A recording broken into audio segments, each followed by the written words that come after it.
스카이에 오신 여러분을 진심으로 환영합니다. 저는 오늘 진행을 맡은 신정금입니다. 반갑습니다. 잠깐 안내드리겠습니다. 소지하신 휴대폰은 무음 모드로 바꿔주시기 바랍니다. 그리고 줌 미팅 진행 중에는 이동을 하시면 강의와 진행의 집중도가 많이 떨어지니 끝나는 시간까지 자리를 꼭 지켜주시길 바랍니다. 어, 수백 번의 이상적인 생각보다 한 번의 실행이 변화에 시작합니다. 요즘 중요한 건 꺾이지 않는 마음이라는 말이 유행하고 있습니다. 꺾이지 않는 마음으로 멋지게 실행하고 계시는 리더님을 응원하며 줌 미팅을 시작하겠습니다. 첫 번째 시간은 퇴행성 질환, 고혈압, 고지혈증, 당뇨 개선법에 관한 강의 시간입니다. 유산화를 만나 건강의 회복을 선물로 받고 나와 가족들 그리고 지인들 꿈까지 지켜줄 수 있는 유산화라는 도구로 진정 원하는 라이프 스타일을 만들어가고 있는 김은경 강사님을 큰 박수와 함께 무대로 모시겠습니다. 열정적으로 강의해주신 네 모시겠습니다. 뉴스는 나중에 들어요. 그러면 네. 화면 공유요. 보이시죠? 공유 아직 안 됐어요. 안 됐어요? 네, 아까 됐었는데 다시 해보세요. 잠깐만요. 네. 공유. 네, 됐습니다.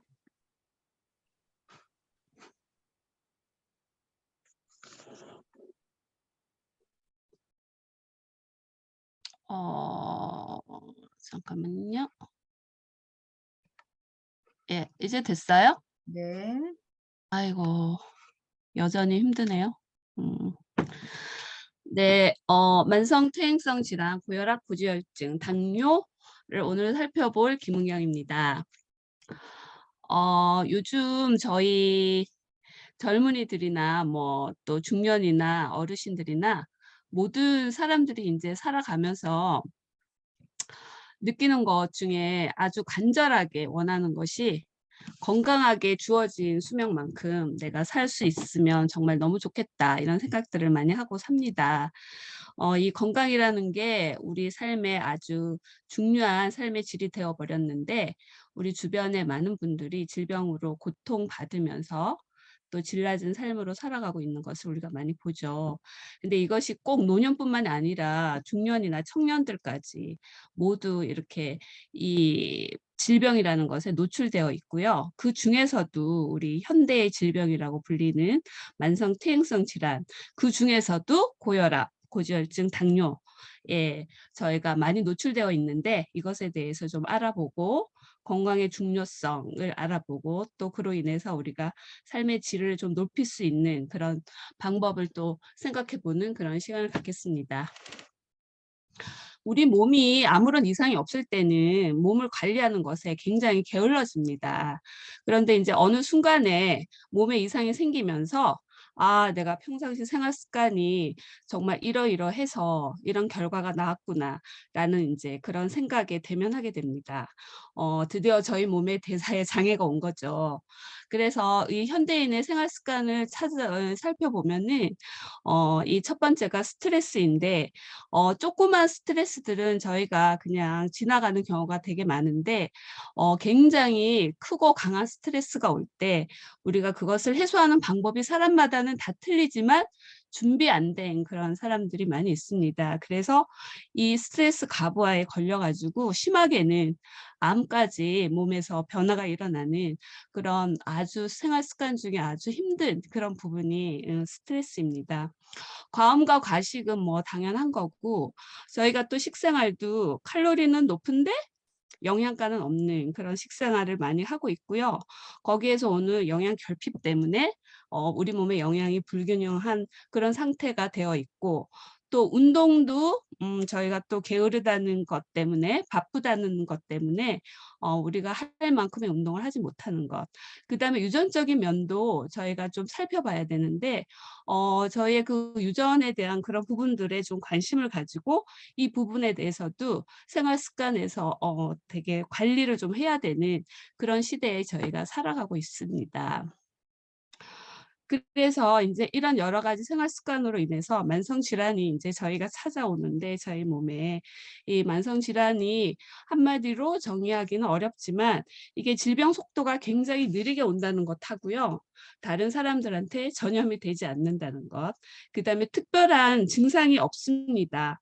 증상이 서서히 오기 때문에 참 알아차리기도 힘들고 결국은 우리가 생활의 어떤 패턴의 관리를 좀 이렇게 하지 않았기 때문에 오는 그런 질환이라고 할 수 있습니다. 그래서 저희 몸에 이제 신진대사가 장애를 일으키고 우리 몸에 이제 독소가 쌓이기 시작하면서 몸에 이상이 오는데 그때 이렇게 저희를 찾아오는 이 세 명의 친구들이 이렇게 있습니다. 이 세 가지는 정말 많이 같이 다닙니다. 그래서 저희가 같이 만나는 그런 경우가 많은데 혈액 중에 지질의 일종의 콜레스테롤이나 중성지방의 양이 정상치보다 굉장히 많은 상태가 고지혈증이고요. 혈액이 혈관벽에 가해지는 압력이 정상보다 아주 높아질 때 이거는 고혈압이고 또 인슐린 분비가 부족하거나 그다음에 뭐 정상적인 인슐린의 기능을 하지 못할 때 그래서 혈중 포도당의 농도가 정상보다 높아졌을 때 예, 이것을 당뇨라고 합니다. 오늘 이 세 가지를 좀 살펴보겠습니다. 고혈압의 그런 원인들인데요. 여기에 뭐 유전도 있고 흡연도 있고 또 고지혈증이나 당뇨에 또 우리가 노출되어 있으면 또 당연히 혈압이 높을 수밖에 없고요. 또 제일 밑에 보면은 약물 요인이라 그래서 경구 피임약, 제산제, 항염제, 식욕 억제제 등 우리 젊은 분들이 다이어트 한다고 여러 가지 약물을 쓰는데 이게 몸에 고혈압을 일으키는 그런 중요한 원인이 된다는 거를 좀 아시고 얘기를 좀 잘 해주시면 될 것 같습니다. 혈압이 올라가는 세 가지 원인이 이제 여기 나와 있는데요. 그 첫 번째가 혈관에서 혈액량이 굉장히 많이 증가해가지고 노폐물이나 수분을 배출하지 못해서 부종이 생기고 이때 이제 혈압이 올라가고요.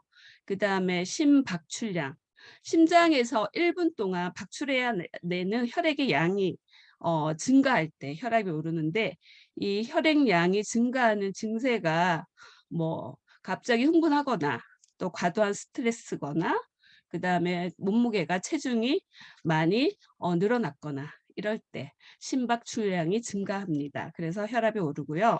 그 다음에 말초 저항 증가라는 것은 고지혈증이나 동맥경화로 인해서 혈관이 좁아졌는데 이때 당연히 저항이 높아지겠죠. 혈류가 오를 때. 이럴 때 이제 혈압이 높아지고 또 혈중의 당이 높아질 때 혈액의 점성이 이제 끈적끈적해지면서 이 점성이 증가되어서 저항을 올립니다. 그래서 혈압이 올라갑니다. 이렇게 세 가지 정도 혈압이 올라가는 원인을 저희가 살펴봤고요. 정상 혈압, 수축기 혈압과 확장 혈압 이제 120에서 80 이거는 저희가 다 아는 거고요. 이런 걸 가지고 이제 저희가 혈압의 그 기준을 삼고 있는데 사실은 예전에 어떤 의사 선생님의 환자혁명인가 그 책에서 보면은 젊은이의 혈압과 어르신들의 혈압이 정상 범위 안에서 같지 않다 그런 말씀을 하셨어요. 그래서 어르신들은 아무래도 혈류가 약하고 또 혈관벽이 많이 노후가 되어 있어가지고 늦게 움직이고 심장도 늦게 뛰어서 당연히 혈압이 오를 수밖에 없는 상황인데 그런 정상적인 혈압의 범위 내에서 그것을 살펴보니까 혈압 자체의 기준이 너무 높아버려서 많은 분들이 이제 혈압약을 드시고 계시는 거죠. 정상 범위에서 벗어나서. 그래서 나이에 따라서 연령에 따라서 조금 이게 기준이 좀 달라져야 되지 않을까 저는 그런 생각이 좀 들었고요. 그래서 살펴보시면 되겠고 혈압약의 기전과 부작용을 살펴보면 이뇨제는 혈액의 수분을 강제로 바깥으로 배설시키는 그런 역할을 합니다. 그래서 체내 수분량을 감소시켜 가지고 뇌경색이나 심근경색 이런 것들에 노출되고요. 베타 차단제는 심장 교감신경을 차단시켜 가지고 심장의 과도한 수축을 억제시켜서 부작용은 모세혈관 폐쇄. 예. 알파 차단제는 혈관의 교감신경을 차단시켜 가지고 뇌나 신장이나 심장에 무리가 주고요. 그다음에 안지오테신 2 억제제 차단제, 이거는 콩팥에서 혈관을 수축하는 그런 효소가 나오는데 이 효소의 생성을 막아버리는 겁니다. 그래서 부작용이 혈관성 치매나 만성 심부전증을 일으킵니다. 칼슘 채널을 차단시키는 것은 이 칼슘이 혈관 근육에서 혈관을 수축하는 그런 역할을 해주고 있는데 이 칼슘이 이동하는 그런 통로를 딱 차단시켜 버려 가지고 혈관이 수축하는 것을 막는 것입니다. 그래서 이때는 혈액순환 장애의 부작용이 올 수가 있습니다. 이래서 이 고혈압에서 유산화에서 도움받을 수 있는 제품을 살펴보면요. 기본 종합영양제 헬스팩을 기본으로 하고 바이오메가나 프로후라바놀 C300은 혈관을 아주 깨끗하게 해줘서 혈관 저항을 약하게 해주고요. 코키노온 상공은 심장 근육을 튼튼하게 해줘서 혈압을 안정시켜줍니다. 그리고 폴리시의 비타민C가 혈관의 탄력성을 좋게 해줘서 혈관 압력의 저항을 줄여줄 수 있는 그런 역할을 해줍니다. 그다음에 이제 고지혈증을 살펴볼게요. 고지혈증은 앞에서 말했지만 혈중에 콜레스테롤이나 지방질이 많은 상태, 이런 상태를 고지혈증이라고 합니다. 이 콜레스테롤이 우리 몸에서 아주 중요한 역할을 하는데요. 간에서 우리 몸에 꼭 필요한 만큼의 콜레스테롤을 만들어냅니다. 혈액 중에 그 혈관에 이제 염증이 생겼어요. 그래서 그 염증을 콜레스테롤이 딱 가가지고 이 손상된 그 혈액벽을 낫게 해주는 역할이 콜레스테롤이 담당하고 있습니다. 근데 이제 이 염증이 너무 많아지면 콜레스테롤도 분비가 많이 되겠죠. 근데 이 분비된 콜레스테롤을 다 사용하지 못했어요. 그래서 남았어. 이것이 혈관에 쌓여서 혈관이 막히면 이제 중풍이나 심장마비 이런 것들이 올 수가 있습니다. 여기 콜레스테롤의 뇌의 90%를 구성하고 세포막을 구성하고 신경막의 주성분이고 성호르몬의 주성분이고 비타민 D의 원료, 면역, 백혈구 생성, 아주 중요한 것들을 차지하고 있는 게 이 콜레스테롤입니다. 콜레스테롤 그 수치가 총 콜레스테롤하고 LDL, HDL, 중성지방 우리가 종합 검진하면 이 네 가지 수치를 항상 보고 있는데 거의 제 코피가 납니다. 잠깐만요.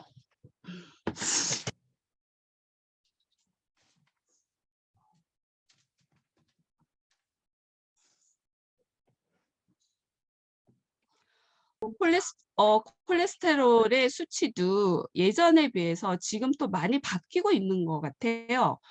예를 들면 아마 총 콜레스테롤이 200 이상인데 뭐 저희가 예를 들어서 400 이상이다 아니면 300 이상이다, LDL이 뭐 270이다 이러면 이제 약을 먹기 시작하는 것 같은데 저희 집 딸 셋이 콜레스테롤이 다 높습니다. 언니 2명도. 그래서 다 약을 먹고 있어요. 근데 최근에 제가 콜레스테롤 검사를 했는데 LDL 수치가 334가 나왔거든요.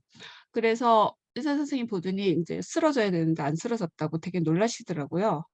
그런데 뭐 저희 언니도 그렇고 저도 그렇고 운동 되게 잘하고 식생활도 잘하고 유산화 제품 잘 먹고 계속 관리를 하고 있는데도 불구하고 떨어지지 않아요, 수치가. 그래서 이거는 유전이 분명하다 이제 이렇게 결론을 내렸는데 이 수치에 대해서도 잘 관심을 가지고 또 유전 부분이나 그런 것들을 다 관심을 가지고 이 수치를 좀 대하는 것이 저희가 뭐 이건 높으니까 바로 먹어야 돼 이런 것보다는 좀 관리 자체가 제품으로 더 할 수 있는 부분을 할 수 있게 해주는 거가 좀 좋을 것 같아요. 이 수치 자체에 너무 매이지 말고.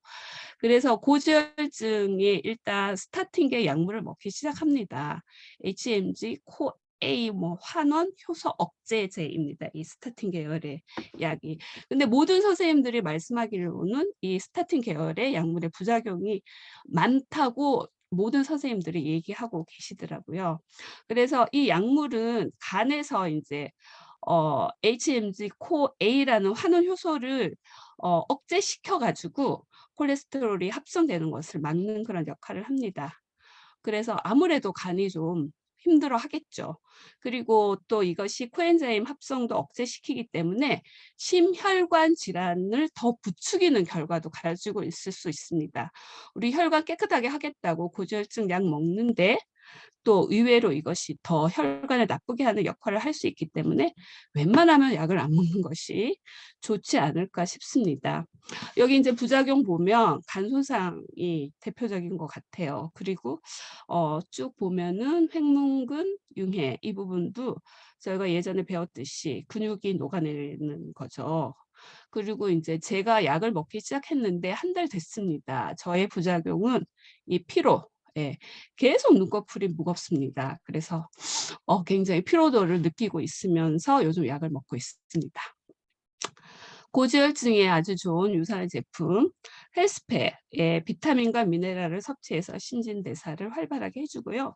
화이버진은 장에서 이제 지방질을 다 흡착해서 바깥으로 배설시켜주죠. 그래서 꼭 드셔야 되고 바이오메가하고 프로흐라바놀 C300은 혈중 지방과 염증을 청소해서 혈액순환을 아주 좋게 만들어지고 아까 간이 굉장히 무리가 된다고 했는데 헤파실 꼭 드셔야 되고요.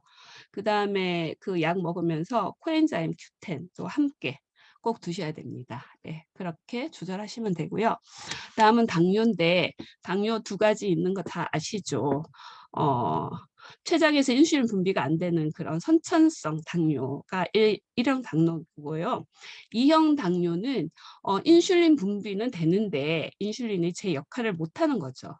인슐린 저항성이라고 얘기하는데 이 인슐린은 세포에서 포도당을 세포 속으로 쏙 넣어줘가지고 이 에너지를 낼 수 있게 해주는 역할을 해줍니다. 근데 이제 이 그림에서 보시는 바와 같이 인슐린 수용체에 인슐린이 딱 맞아가지고 이게 문이 열려서 딸깍하고 이제 들어가야 되는데 인슐린 수용체가 인슐린이랑 딱 맞아 떨어지지 못해서 그 역할을 못하는 거죠.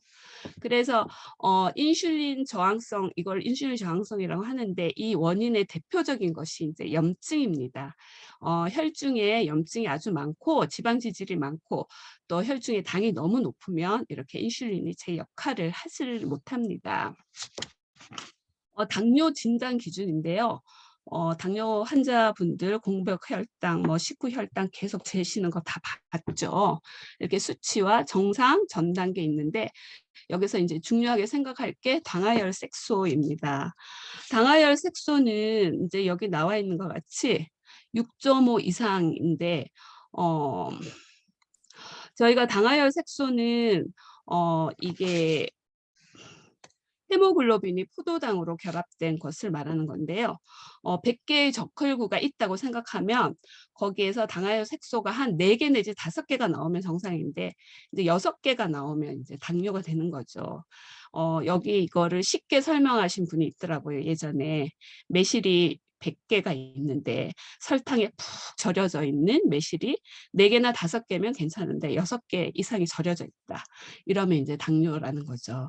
그래서 이 적혈구 이게 평균 속도가 평균 수명이 3개월 정도라고 하더라고요. 그래서 이 검사를 당뇨 있으신 분은 꼭 3개월에 한 번씩 당하혈 색소 검사를 하셔가지고 혈당 조절이 지금 내가 잘 되고 있는지 꼭 확인하는 거를 게을리하지 말아라.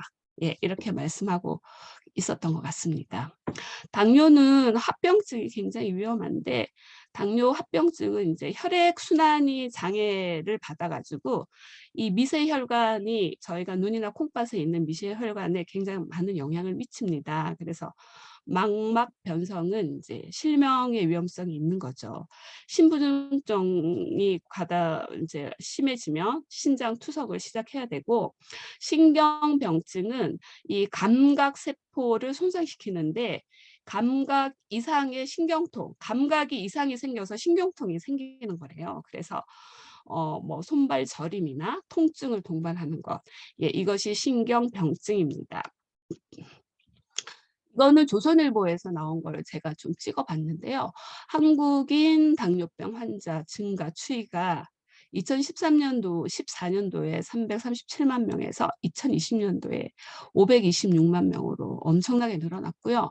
여기에 이제 후유증으로 신장 이식 수술을 받은 환자가 2010년에 5만 명에서 2021년에 12만 명으로 엄청나게 늘어났습니다. 그래서 외국에서는 이제 당뇨 환자들이 먹는 음료수, 음식 이런 게 다 따로 나와 있대요. 미국에서는. 그래서 쉽게 내가 식생활도 쉽게 조절을 할 수 있는데 우리나라는 그런 게 아직 안 나와서 어떤 의사 선생님은 이것이 이제 나라에서 관리를 해야 되는 차원이다. 이렇게 말씀하시더라고요. 그만큼 이제 너무나 흔해졌습니다. 당뇨약의 기전은 이제 여기 보시는 바와 같이 췌장에서 막 췌장을 쥐어짜서 인슐린을 계속 분비를 촉진시키죠. 당뇨약이. 그리고 간의 포도당 합성을 억제시키고 또 장에서 포도당 흡수를 억제시키고 인슐린의 감수성을 증가시키고 신장에서 포도당을 재흡수를 억제시키고 예, 많은 그런 어떤 부분에서 굉장히 이제 불편함을 느끼게 하는 그런 약입니다. 그래서 당뇨약은 저혈당이 올 수도 있고요. 이 당뇨약이 주로 이제 췌장이나 간장에서 작용하는 거기 때문에 이렇게 소화불량 같이 소화기계 계통에 어떤 부작용이 많아요. 다 여기 뭐 소화불량, 속쓰림, 식욕저하, 뭐 구토, 설사 이거 다 소화기 계통이잖아요. 그래서 그런 부작용이 많고 또 당뇨약의 면역이 굉장히 저하되기 때문에 여러 가지 감염 증세가 많이 나타납니다. 여기 뭐 인두염, 상기도 감염, 요로 감염 이렇게 그런 부작용들이 많고요. 여기 케톤산증, 예, 이거는 찾아보니까 이게 뭐 체중이 감소되고 쇠약해지고 여러 가지 이제 구역이나 구토를 동반해서 이것들이 아주 심해지면 의식을 잃고 혼수 상태로 가는 그런 이제 아주 좀 무서운 그런 병인 것 같아요. 예, 이런 것들이 있고요. 당뇨병에 이제 도움을 받을 수 있는 유산화 제품은 헬스팩, 또 여전히 신진대사를 더 올리고요. 화이버지는 장에서는 지방과 포도당을 빼주고 또 이렇게 혈관으로 올라가는 그런 속도를 아주 느리게 해주는 그런 역할을 해주죠. 화이버지가. 그리고 바이오 오메가와 프로후라바놀 C300은 이제 혈중의 염증을 제거해주고요. 프로바이오틱스는 면역력을 향상시켜주고 뉴트리밀은 당뇨 환자들이 이제 부족한 영양을 뉴트리밀로 채워줄 수가 있습니다. 네, 여기까지 이제 3가지 살펴봤습니다. 이 3가지의 근본 원인은 일단 염증이고요. 이 염증을 해결하기 위해서는 우리가 올바른 생활 습관을 가져야 되는데 첫 번째가 이제 유산화 제품을 섭취하는 거죠. 유산화 제품 섭취는 뭐 그냥 먹는다기보다 용량을 최대한으로 좀 늘리고 그 다음에 꾸준하게 드셔야 됩니다. 이 뭐 항산화 도 섭취해야 되고 단백질도 섭취해야 되고 이런 여러 가지 것들의 식생활이 있기 때문에 유산화 제품을 통해서 부족한 것들을 충분히 채워야 될 것 같고요. 운동은 이제 꾸준하게 운동도 하셔야 되는데 운동은 심장을 굉장히 건강하게 하고 운동도 이제 면역성도 굉장히 높여주잖아요. 그래서 지난번에 유튜브에 올라온 그분은 강도 있는 운동 20분 이렇게 올리셨는데 이제 젊은 분들이나 그런 것들이 가능하신 분들은 그렇게 하시고 저같이 좀 나이가 있는 사람은 저에 맞는 운동을 해서 꾸준히 하는 게 이제 이것도 너무나 중요하겠죠. 예. 숙면은 우리가 자면서 우리 몸이 하는 일이 굉장히 많이 있습니다. 손상된 조직도 복구하고 뇌에서는 노폐물도 청소하고 신체 기능도 활성화시키고 예, 면역력도 올리고 그 다음에 수면 중에 식욕 억제 호르몬도 분비돼서 다이어트에도 도움도 되고, 예, 그래서 잠자는 거 이거 아주 중요하다고 이제 지금 중요한 걸로 제가 공부하면서 알았습니다. 그다음에 또 강사가 물 마시기 하루에 1.5에서 2리터의 물을 마시면 좋다고 이제 얘기하셨어요. 근데 이것도 요즘 나오는 그런 또 다른 또 여러 가지 얘기들이 있더라고요. 제 생각에는 물은 인제 뭐 꼭 1.5에서 2리터를 꼭 마셔야 된다 이거보다 내가 내 몸에 필요한 물을 마시는 게 좋은데, 그게 저는 소변 색깔이라고 보거든요. 그래서 소변 색깔을 확인해서 '아, 얘가 물을 달라고 하는구나.'